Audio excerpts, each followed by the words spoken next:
Good morning, sports fans, bettors, and cappers, and welcome to the Tuesday edition of the Competitive Hedge Podcast. I'm your host of the show, Kenneth, and thank you all for joining me here this morning. This show is all about sports and the world of betting. We talk about results from yesterday's games and wagers before diving into today's betting slate, and we cap things off with our daily betting card. Now, wasn't the most loaded slate yesterday.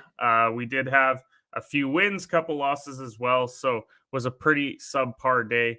But before we get into all of that, let's talk about our great sponsors over at Bet99, which is a Canadian sportsbook and casino that offers in-play betting, player props, a cash-out option, and many more great products. There are a variety of sports available on the website to bet on, including NHL, NBA, NFL, and EPL. Bet99 works smoothly on both desktop and mobile, and the mobile app can be downloaded from the website's homepage. Now, depositing and withdrawing funds is hassle-free with a number of well-known methods available to use, so you know your money is safe and secure. The website can be viewed in both English and French, and customer service is available 24/7 with their live chat option. So go to bet99.com to make an account. Use code SHOOTERSON at signup, and please gamble responsibly. You must be 19 plus years of age to do so, and it is available to persons in Ontario only. But most importantly, if you have questions or concerns about your gambling or the gambling of someone close to you, contact Connex Ontario at 1-866-531-2600 to speak to an advisor free of charge. We have it down there in the ticker as well. If you live in Saskatchewan, the number is there for you as well. Want to make sure that we're having fun, but we're being safe at the same time. And so let's recap Monday. It was a 2 and 3 day. Our two max plays yesterday were the ones that ended up hitting. That being the Tottenham money line versus Fulham was a 1-0 result for Tottenham. They looked dead in the water 30 minutes in, but Fulham just couldn't score. But they turned it around, were able to pick up the road result, and so at plus 114, it was a nice early hit in the day. The Rangers money line was a no sweat yesterday. They won 6-2, so Igor took care of business at home in that one. The other three games, Dallas in regulation, unfortunately, they lost in overtime to Buffalo. Dallas, we tried laddering them on the weekend as well. They were able to go over the 3.5 team total, but we're unable to ladder past that. So they're starting to teeter in this territory. You're not an intellectual. You're a fake and a fraud. So they're starting to get into that fraud territory. We're going to leave them out of it for now, just giving them a warning that they need to show up the next time we back them. Now, Boston, they get the full-on... I thought you were this worldly, sophisticated guy, but you're just a fraud. They get the full-on frauds yesterday just because they lost outright to the Orlando Magic, and that can't happen. 113-98. It's very tough to bet the association right now. A lot of player injuries, a lot of guys being rested, so we're not going to be giving out any official NBA plays early in the morning anymore. Really want to start monitoring these lines until all the way to tip off. So we're going to hold back on those moving forward. And then Kansas and Baylor. Baylor was just in control the whole game. They got up early.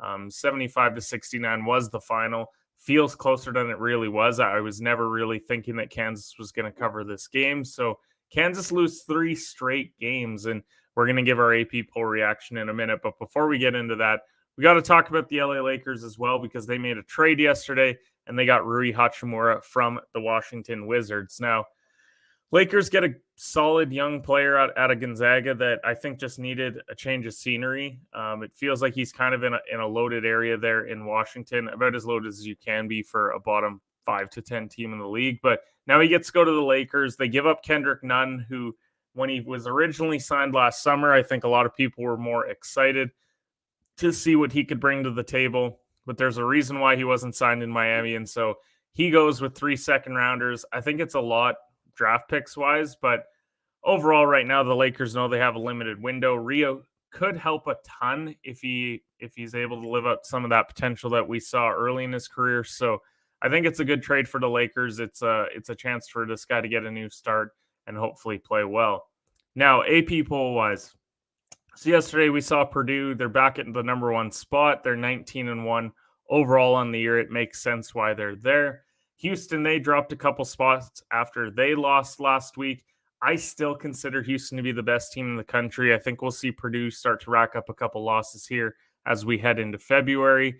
Tennessee, they're up 5 spots to number 4. Kansas State was one of the biggest movers. They were up 8 spots all the way to number 5.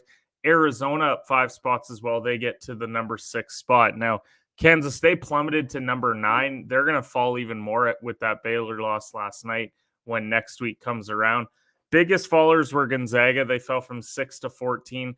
That's always going to happen with Gonzaga. Anytime they lose to someone in their conference, they're never going to get credit for it. And they shouldn't for the loss that they had. But this is not the same Gonzaga team that we're used to seeing now.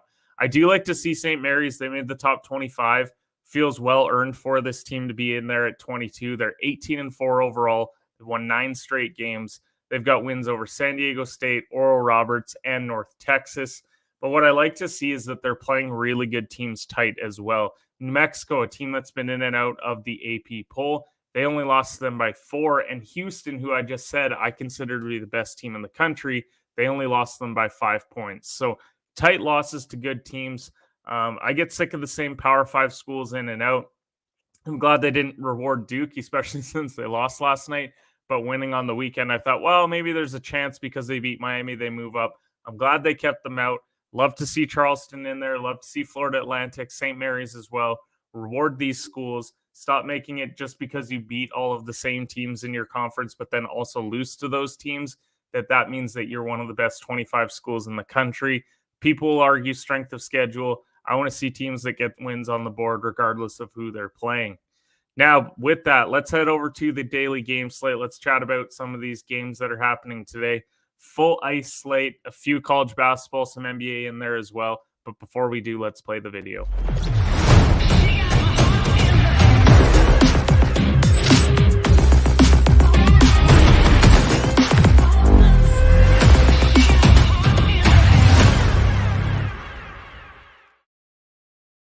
So let's start with the EFL Cup today. It looks like we have Southampton and Newcastle going. Newcastle are road favorites at minus 123. Now, they've earned points in every game except one since August. This is just a team that finds a way to get results. Unfortunately, a lot of those are draws as well, though. So 10 wins, 9 draws in the Premier League with just the one loss. Southampton are coming off a win, but none in their 4 matches prior to that. This is just one where I don't love the both teams to score. I also don't like betting the 10-0 bet either because I think we could see 1-1 or 2-1 here. And I really don't want to back Newcastle today. I do have that fear of a draw with them because they draw so much in the league. So I think this is a stay away game. If you really feel confident, hammer the Newcastle money line. But for now, we're going to stay away despite the fact we haven't been high on Southampton all year.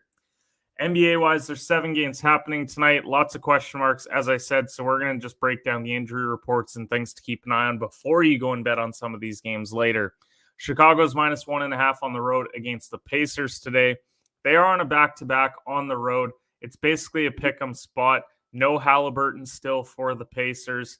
You got to wait and see load management-wise with this game. Are they going to rest Demar? Are they going to rest Zach LaVine, Vucevic, guys like that? If they do, then this is probably going to maybe move into Indiana's favor. So as of now, it's a stay away. Boston and Miami. Miami's minus 1.5. Boston coming off that back-to-back. As we said, they were frauds yesterday. They're not frauds in the grander scheme of things, but they are yesterday for losing to Orlando. Now they got to head in on the road to take on Miami. But Miami is one of the worst teams at covering at home. They're 7-15-2 against the spread at home. Boston are an above-average team on the road at covering. So it's a tough spot to bet. That's English. So this is one that I stay away from overall. I think it is a bit of a rivalry as well since they were in the playoffs last year. So just stay away and keep an eye on it tonight. Cleveland minus 3.5 versus the New York Knicks. Cleveland, they are a poor road team against the spread, but the Knicks are terrible at home against the spread as well. This is one where you got to monitor Donovan Mitchell's game time decision tag. It looks like he's going to go. They moved him to probable for tonight. So you might want to back Cleveland the minus 3.5, but again, you could see him get ruled out last minute. So stay away in the meantime. Denver and the Pelicans. Pelicans are minus 1.5 at home. This is strictly because there's game time decisions everywhere. You got Jokic and Michael Porter Jr. on the Denver side. You've got Ingram and Marshall on the New Orleans Pelicans side, and still no Zion either for the Pelicans. So you got to wait and see who's playing tonight, who's not. If Jokic gets ruled out, this line's obviously going to spike, but you should feel pretty confident without him that they can go and cover whatever spread. Dallas are -7.5 taking on the Wizards. Wizards, obviously, they shouldn't have Kendrick Nunn yet for this game. Not that he would play a ton of minutes, but pretty average against the spread both ways here. Dallas are sliding. They've only won 3 of their last 10. Washington are likely without Porzingis, and Dallas without Christian Wood or Maxi Kleber. Phoenix are -6.5 tonight. Charlotte are on a back-to-back, so I think it's just a bad spot overall. LaMelo Ball's a game-time decision. No Kelly Oubre. But if we're talking the Phoenix side, no Devin Booker, Cameron Payne, Landry Shamet, and DeAndre Ayton are all game-time decisions. So it's a pretty gross spot for two teams that have only won 7 of their last 20 games combined. Clippers and the Lakers. Lakers are +4.5 today. Got to see if Rui's going to make his debut. I don't know if he'll be there in time. Lakers are also in better form recently. They've covered in 5 of their last 7 home games. I won't make it a show play because it's my team. I'm also refusing to back the NBA this early. I'm kind of hoping I get a better number here. Hope the Clippers can get this up to a 5 or 6 point mark. But as of now, it's a stay away game for me for the Battle of LA. NHL-wise, 11 games, plenty worth eyeing on the slate today. One that I'm not eyeing is Boston and Montreal. -340 on the road for Boston. I would like to think they can cover that puck line. I just don't love the spot for that high of a puck line either. Once we start getting into the mid minuses for a puck line, then I get a little bit worried at -135. Then the Kings, they're -140 taking on Philly today. I like the goaltending matchup for the Kings. Looks like we're going to get Copley going for them. He's expected, and he's 13-3 on the year. Carter Hart playing .500 hockey in goal for Philly. What I like is that the Kings are 12-8-4 on the road, and they're very solid there. Whereas when we're talking Philly, 10-12-1 at home, so a pretty subpar home team. Kings have also won 6 of the last 10 head-to-head, so I think it's good road value today at the -140. Tampa, they were -160 yesterday, now -150 at home, as it's a Fleury versus Vasilevsky battle. I kind of like Tampa Bay, but I don't like it enough to play it. In regulation, definitely feels like a trap. Would not go puck line either. You've got 2 really good teams here in Minnesota and Tampa Bay, so I think it's going to be a tight game. That's what concerns me. We could see overtime, could see Minnesota squeak out a road win, so that's why I'm staying away, but my lean would be Tampa Bay if you're looking to bet this game today. Florida and Pittsburgh. Pittsburgh are -140 at home. Honestly, pretty surprised to see this, given the fact that they're coming off a loss to the Devils. They've only won 4 of their last 10. That being said, Florida are on a back-to-back. They didn't look great last night against the Rangers. It is a short trip to Pittsburgh, so at least they don't have to travel that far. But that being said, Florida's won 6 of their last 10 games still. Knight versus Jerry should be a good goaltending matchup. It's a fade game. I would like to back Florida. I just can't on a back-to-back, so for now I'm going to stay away. San Jose, they take on my Detroit Red Wings. Red Wings are -150 at home. I do like Husso at home versus a struggling James Reimer. I can't make it a show play. Won't bet Detroit on this show anymore, but I do like that money line at -150 if you're looking for a parlay piece. Vegas and New Jersey, the Devils are -175 at home, and I like the road team and I like the under today. Won't be official show plays, but here's my rationale. I'm looking at it's a Thompson versus Vanessic matchup. New Jersey are okay at home this year. Vegas are a very good road team. I can get them at +150 today. It feels like impeccable value for such a good road team. And the under 6.5 is my favorite play in this game. I'd like the goaltending matchup here when you get Thompson and Vanessic. I just think we're going to see at best a 4-2 game. I don't see it getting relatively close to that 6.5 line. Winnipeg -120 taking on Nashville today. It's essentially a pick'em game with Hellebuck and Saros expected tonight. I would lean Winnipeg because they are, I don't know, I just think that they're in a really good spot. They've won 2 straight games. Saros, he's been pretty average this year, 17-13-5 as well. So this is one where I lean Winnipeg. I definitely love this spot. St. Louis are -135 against Buffalo. I love the home team tonight. Probably one of my favorite plays of the day. Sabres are on a back-to-back. Yes, they broke my hearts, but that was in overtime to a Dallas team. So now they have to travel as well. I'm expecting Comrie tonight because we saw Anderson last night. So really hopeful that we get the backup here. And I really like Binnington at home. I know that he's been up and down. St. Louis, we have a love-hate relationship with them as well. They've been on the fraud list. They haven't been at times, but I do love this spot tonight at home. Anaheim and Arizona. I mean, look, if you're watching this game tonight, I'm sorry for you. I hope that there's better games on TV because there should be, but Arizona minus 140 at home. I've already filled my Coyotes quota for this month, backing them twice. So I'm not going to Gibson either, who's 8-20 on the year. So this is certainly a fade game. Washington and Colorado, Kemper and Grigorev in net. Both teams are slightly above 500 away and at home. Colorado, they've won 5 straight games, though, so I think the Colorado money line's a nice parlay piece. I just can't back in regulation. I can't back the puck line, not against this Washington team, so that's a stay away tonight. And then the final game on the slate, we're finally at the end here of NHL plays. Mrazek going against Martin in net. Vancouver's minus 220. This is a really gross line. Chicago just lost. Vancouver's lost 3 straight.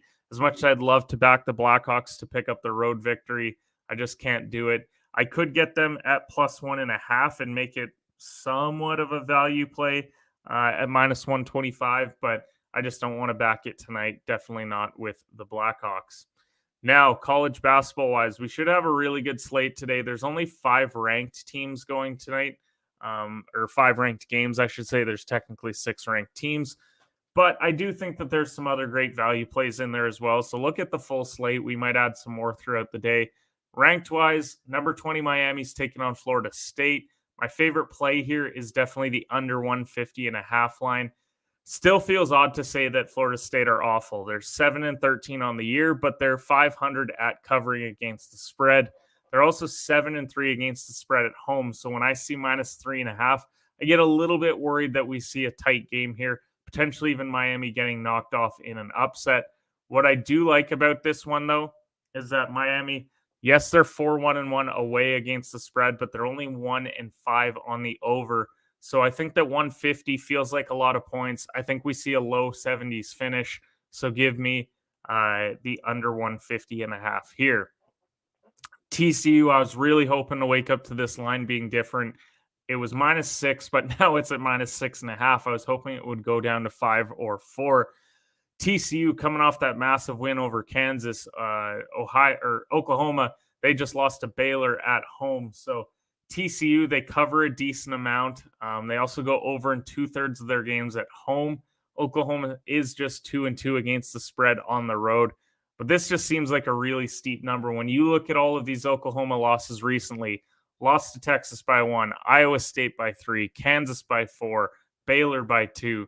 And then I see 6.5. I get a little bit worried. Now, the one win they did pick up in there was an Oklahoma State loss. Oklahoma State won by 14. I just think that it's a good spot, maybe for TCU. I hope that this line moves. If I can get it down to 5.5, I feel a lot better about it. But if it stays at that 6.5, I might just have to stay away as much as I love the Horned Frogs this year.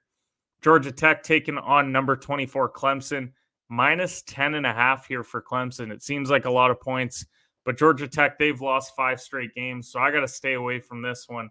I think it's just a bad spot either way. Could see Clemson by 20 or Georgia Tech even keeping it within a possession. Number 5 Kansas State taking on number 12 Iowa State. We mentioned it earlier. Kansas State rocketed up the standings. Now they get Iowa State, who are minus 4.5 at home. Now, as I said, K-State's absolutely rolling. The line is moving in their favor as well because this line was -6 yesterday. Iowa State has covered 7 of their 10 home games, but they have lost 2 of their last 3 overall. Kansas State coming off wins over Texas Tech and Kansas back-to-back. Feels like a trap game both ways. I can't back either side. I think, as I mentioned before on the show, the Big 12 just feels like everyone's going to beat each other this year. So I got to stay away here in case that Iowa State wins at home. Oklahoma State versus number 10 Texas is the final ranked game. Texas is minus 7.5. Now, they've only covered 5 of their 12 home games. So they're not great at covering at home. But Oklahoma State, they're only 2-3 against the spread on the road. So seriously want to lean Oklahoma State because we get this many points. I don't know if I can do it despite the fact they upset earlier in the year.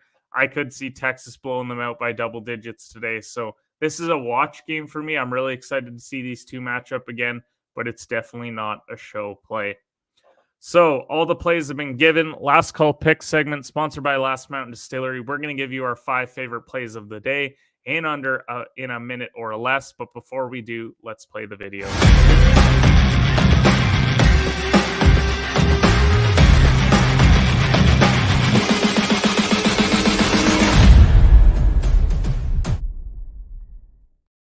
So Last Mountain Distillery is a family-owned and operated company located in Lumsden, Saskatchewan, the heart of grain country. Saskatchewan's first micro distillery's success lies in their commitment to producing high-quality, handcrafted spirits. Their craft distilling process brings out the full flavor of the grain and leaves a smooth finish unlike any other. Go and check out their holiday seasonal releases before they're gone, like their famous cherry whiskey, chocolate hazelnut truffle liquor, or new local candy cane vodka this year. Appreciate them a lot. Love their old fashioned, love their vodka, love their dill pickle vodka as well. Go check out Last Mountain Distillery here in Saskatchewan. So with that, Tuesday show plays, we got 5 of them for you. So let's rifle them off before we log off here. LA Kings money line versus the Flyers at -140. Love Copley tonight. I know it's a road spot, but I'm not backing the Flyers at home. I love the Blues money line today versus the Sabres. Binnington versus Buffalo, who just went to overtime, traveling from Dallas. Think it's a great spot for them to win and covered us -132. Winnipeg money line versus Nashville today. Final puck line play. I trust the recent form of Winnipeg over the up and down UC Saros. Then we got Rutgers. We're playing them -6 in college basketball. I trust one of the best defenses in the country to bounce back and get back on track after a tough loss to Michigan State. And then to cap it off, we're playing Miami and Florida State under 150.5. I do believe that Miami could get to 75 points. I question whether Florida State can, especially with how poor their offense has been. So give me the under in this game. But appreciate everyone who tuned into the show today. Follow us on all of our social platforms at HedgePod. We're going to look for some more college basketball lines throughout the day, maybe even live bet a game or two tonight, depending on where these lines go. But really appreciate you all, and we'll see you guys tomorrow morning for the Competitive Hedge podcast.